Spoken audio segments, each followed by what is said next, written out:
Hello, everybody. How we doing out there today? It's good morning or good afternoon, depending on what part of the country you're in. Yes, I am holding a rubber chicken.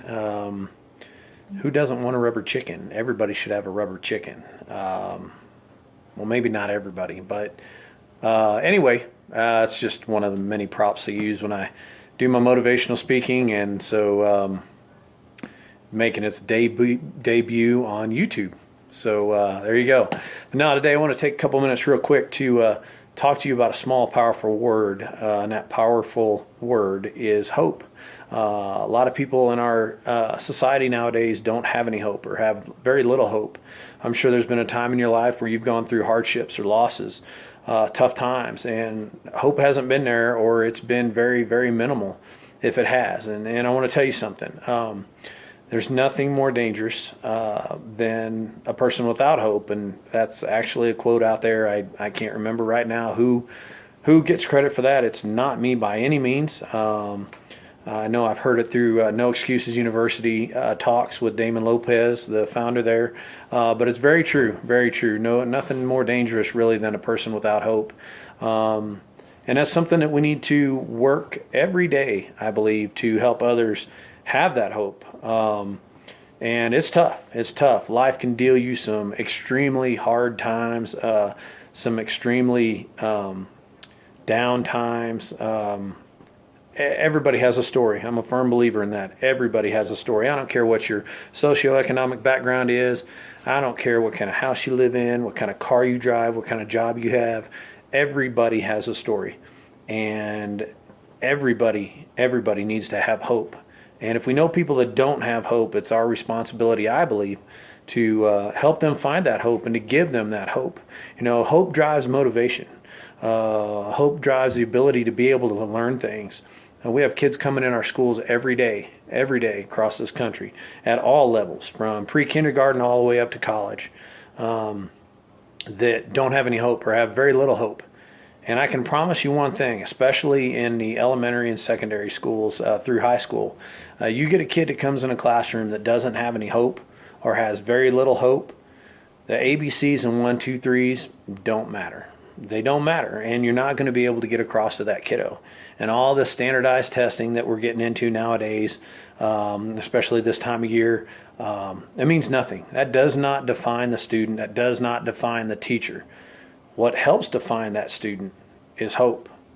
And we've got to find a way to reach into our bag of tricks, into our toolboxes, whatever you want to call it, and be able to help these kids find that hope and know that there is hope for a positive future. And again, not just kids, but adults.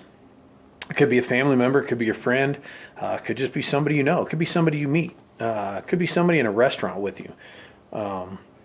And I'm not saying go up and talk to strangers in a restaurant necessarily while they're eating, because I know, especially me, if you mess with me while I have a plate of food in front of me, it's kind of like reaching for a bone that a dog's chewing on. You might get bitten, but everybody out there has a story. But most importantly, everybody out there has got to have hope. And again, it's our job, I believe, to help those people that we know don't have any hope or have very little hope to find that hope. Because again, it drives everything we do. Without hope, people, they don't want to live. They don't want to go on. They don't want to better their situation. And that's somewhat understandable. But we need to help lift them up. We need to help show them that hope, give them that hope, help them find that hope. Let them know how important and how valuable they are. We've all gone through times where we've hoped for something. You hope you go on that special trip. You hope you get that Christmas gift or birthday present, or we hope our team wins the Super Bowl.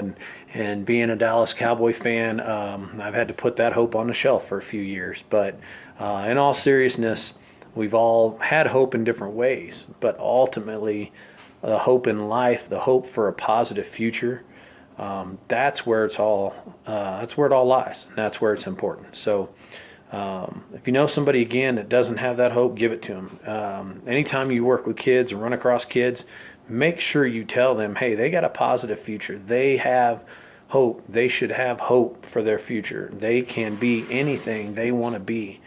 And we need to do our part to make sure that we spread hope, that we spread hope's message, and that we're doing everything we can every day to continue helping each and every person we encounter. Remember, everybody influences at least 4 people. I believe it's just that's how it works. And Maxwell even tells us that you influence at least 4 people every day. How you influence them is your choice, but make sure you do everything you can to help people find that hope and build on their hope, so they can continue to be productive and have that motivation to have that positive life that each and every one of us deserves. That's it from Coop and my rubber chicken. So have a great day and have a great weekend, everybody. We'll see you next time on Coop Speaking.